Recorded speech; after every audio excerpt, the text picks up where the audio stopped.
Hello viewers, welcome back to my channel. అందరూ ఎలా ఉన్నారండి? ఈ వీడియోలో మీకు హైదరాబాదీ దమ్ బిర్యానీ ఎలా చేయాలో చూపిస్తున్నాను. ఇంకెందుకు లేట్, పదండి చూసేద్దాం. ఇలా ఒక మందపాటి గిన్నె తీసుకొని అందులో నెయ్యి, ఇంకా మన మసాలా దినుసులు అన్నీ మీకు తెలిసినవే కదా, అవన్నీ వేసేసి బాగా వేగనివ్వండి. బాగా వేగిన తర్వాత 2 ఉల్లిపాయలు బాగా చాప్ చేసి అందులో వేసేయండి. ఉల్లిపాయలు కూడా బాగా వేగిన తర్వాత కొంచెం అల్లం వెల్లుల్లి పేస్ట్ వేసి వేపండి. 1 అవర్ ముందే నేను 2 కిలోస్ చికెన్ని మ్యారినేట్ చేసి పెట్టానండి. ఆ చికెన్ అయితే ఇందులో వేసేస్తున్నాను. ఖచ్చితంగా 10 మినిట్స్ ఉడికిన తర్వాత ఇలా వస్తుంది టెక్స్చర్. అప్పుడు స్టవ్ ఆఫ్ చేసేయండి. ఇప్పుడు ఎసరు పెట్టుకొని దాంట్లో పుదీనా, కొత్తిమీర, కొంచెం కావాలంటే మీకు మసాలా దినుసులు వేసుకొని రైస్ అయితే వేసేయండి. ఆల్మోస్ట్ 70% దాకా ఉడికిన రైస్ని తీసుకొని మనం ఇంతకుముందే చికెన్ని కొంచెం సేపు ఉడికించాం కదా, దాని మీద లేయర్స్గా వేయండి.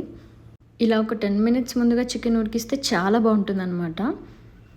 మీకు చికెన్ పీస్ ఎక్కడ గట్టిగా అయినట్టు ఉండదండి, చాలా సాఫ్ట్గా ఉంటుంది.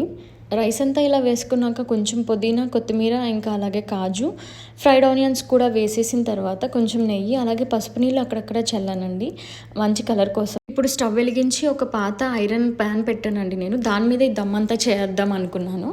మీరు కూడా తప్పకుండా ఇలా చేయండి. చూసారు కదా ఎంత బాగా ఉడికిందో. మొత్తం ఒక 20 మినిట్స్ వరకు మీరు ఆ దమ్ని అస్సలు కదిలించద్దు.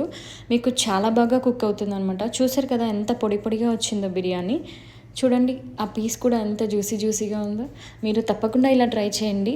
బిర్యానీ ఎప్పుడు ఎన్నిసార్లు చేసినా మీకు ఇలానే పర్ఫెక్ట్గా వస్తుంది.